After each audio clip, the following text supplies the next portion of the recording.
Salut à tous, nous sommes tout début février au moment où je tourne cette vidéo et le marathon de Paris est maintenant dans 2 mois. Pour ceux qui auraient loupé l'info, début d'année, tout début d'année d'ailleurs, je me suis blessé au dos, une blessure relativement invalidante puisqu'elle m'a complètement empêché de courir pour une certaine période au moment où j'allais globalement commencer le spécifique du marathon. Je vous avais parlé un peu plus précisément de la blessure au moment où elle m'était tombée dessus, j'en avais fait d'ailleurs une vidéo pour ceux qui souhaitent aller la voir. Et depuis cette vidéo, un gros mois s'est écoulé et j'ai pas mal de choses à vous raconter.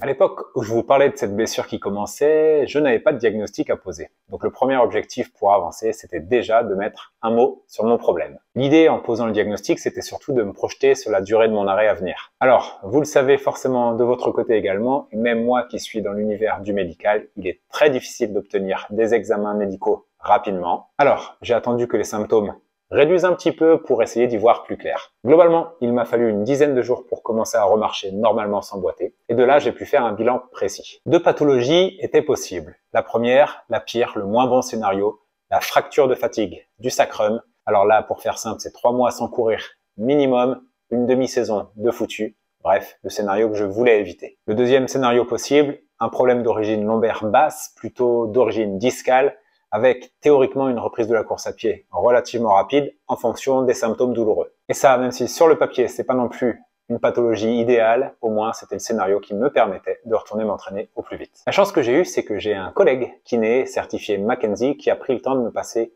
au peigne fin et il a identifié la cause, donc un problème plutôt d'origine lombaire. On a mis ensemble un traitement très vite en place qui m'a permis relativement vite de récupérer une bonne fonction au niveau du dos et de diminuer ma douleur dans les activités du quotidien. Julien, si tu regardes cette vidéo, un grand merci à toi. De là, le compte à rebours était lancé, je devais me remettre au plus vite à courir pour espérer pouvoir être en forme pour reprendre une prépa m'emmenant au marathon de Paris. Étant donné que j'aime pas trop marcher à vue, je m'étais donné une deadline précise. Si début février, je n'étais pas capable de faire des séances de qualité, alors il était hors de question que je participe au marathon de Paris. Et de là, j'ai commencé ma rééducation quotidienne et ciblée. Donc d'un côté, de la mobilité pour réduire les symptômes douloureux et de l'autre, du renforcement musculaire de tout le plan postérieur pour éviter la récidive avec la reprise de la course à pied. Niveau renforcement, l'idée était de solliciter au maximum la chaîne postérieure.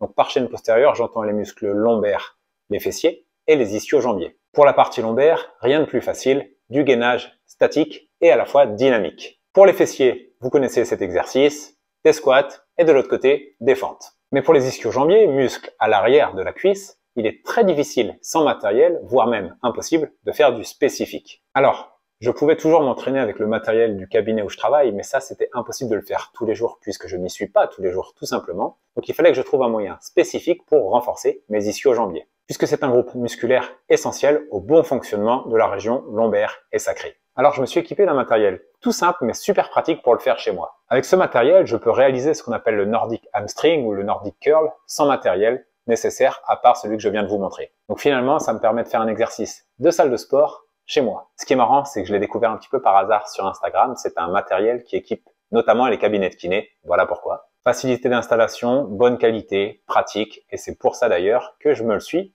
procuré chez moi. Alors j'ai contacté Renago, la marque qui crée ce produit, pour que vous puissiez également chez vous le réaliser pour travailler vos ischio-jambiers, groupe musculaire tellement négligé mais pourtant si important dans la performance et la prévention des blessures. Mais je ne les ai pas contactés pour rien, je vous ai négocié un code promo que vous pourrez utiliser pour vous équiper à moindre prix chez vous. Pour tous ceux qui seraient intéressés, le code promo est en description de la vidéo. Et puis parallèlement au renforcement musculaire, j'ai remis de la course à pied dans mon quotidien. Alors l'idée était simple, je ne devais pas dépasser 3 sur 10 sur l'échelle de douleur dans ma pratique. Et donc, le 13 janvier, je me retrouvais pour la première fois à enfiler mes running enfin. Façon de parler, puisqu'à ce moment-là, je ne peux courir que 4 fois 1 minute courue avec 1 minute de marche entrecoupée. Rien d'exceptionnel dans la douleur, bref, pour l'instant, rien de très concluant. Le lendemain, j'y retourne, cette fois-ci 5 fois 1 minute. Progressivement, les sorties augmentent, la quantité, le volume augmente, par contre la douleur reste la même, toujours à 3 sur 10, elle ne s'estompe pas. Alors, le process est long, certes, la douleur persiste, toujours une petite gêne, voire une douleur selon les moments de la sortie, mais au moins, je suis plutôt dans une logique de progression, et ça, c'est top. Et le 24 janvier, je réalise enfin ma première sortie de 10 km. Et fin du mois de janvier, je suis à Albi, dans le sud, pour courir quelques kilomètres, et je vous emmène avec moi dans cette sortie.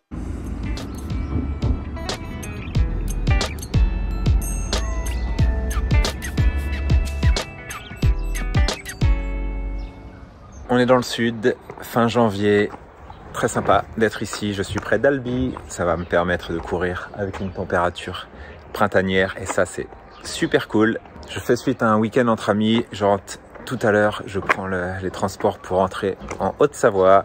C'était top, j'ai passé quelques jours, ça m'a permis de couper et puis surtout de faire quelques kilomètres avec un ami qui est un très bon coureur. Et ça, c'était top, ça m'a permis de remettre en charge quelques séances de qualité. En fait, finalement, ça a été 3 jours qui ont été les 3 vrais premiers jours de bloc d'entraînement. Et ça m'a permis de clôturer une semaine à 72 bornes. Alors 72, c'est pas grand-chose, me direz-vous. Mais vu d'où je viens les derniers temps, c'est déjà excellent. Loin d'être excellent pour une prépa marathon, mais c'est déjà bon. Aujourd'hui, je voulais faire cool, donc ce sera 30 minutes de footing et je vous amène avec moi dans les rues d'Albi.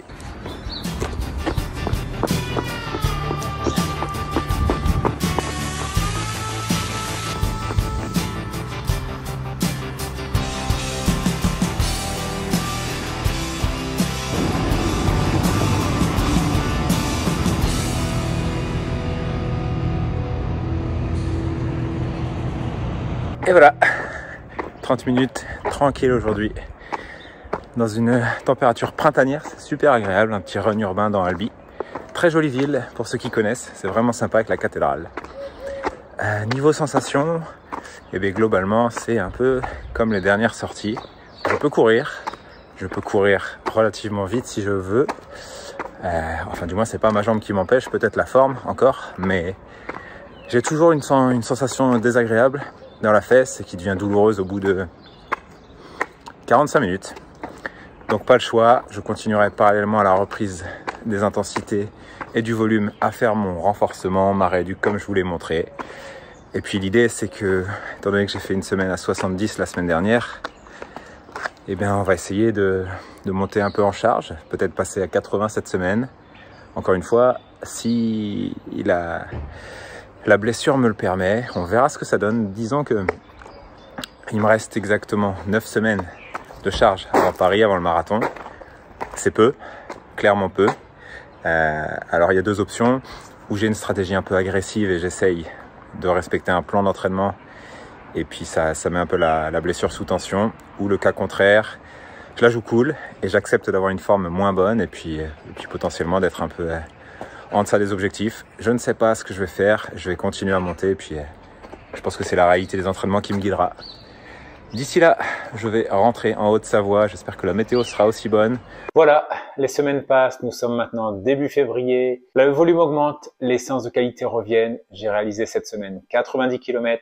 C'est bien, mais c'est clairement pas là où j'aimerais en être. Et surtout, pas tant dans le volume, mais plutôt dans la sensation. Je me sens loin d'être en forme. Alors oui, le temps presse et je ne suis clairement pas là où je devrais être à ce moment de la prépa. Mais je dois vous avouer que le défi d'aller chercher un bon chrono est un défi qui me plaît bien. Après, il s'agira de définir ce que j'entends par un bon chrono, comparativement à ma forme, ou comparativement à ce que j'ai pu faire, comparativement à un chrono sur 10 ou sur semi. J'en ai pas encore trop la notion. L'idée, c'est que je vais me laisser encore quelques semaines, quelques bonnes sorties pour affiner la fourchette d'allure et puis vous dire globalement ce qui sera ma cible. Bien sûr, une fois que l'objectif sera formalisé, je vous tiendrai au courant, évidemment. De mon côté, je vais continuer à monter la charge, petit à petit, en espérant vous amener avec moi dans de belles et piquantes séances. Du moins, c'est tout le mal que je me souhaite. Bon courage à tous ceux et celles qui sont en plein de leur prépa pour le marathon de Paris. C'est le cas de pas mal d'athlètes de C2 Coaching, alors on pense fort à vous. D'ici là, prenez soin de vous et à la prochaine!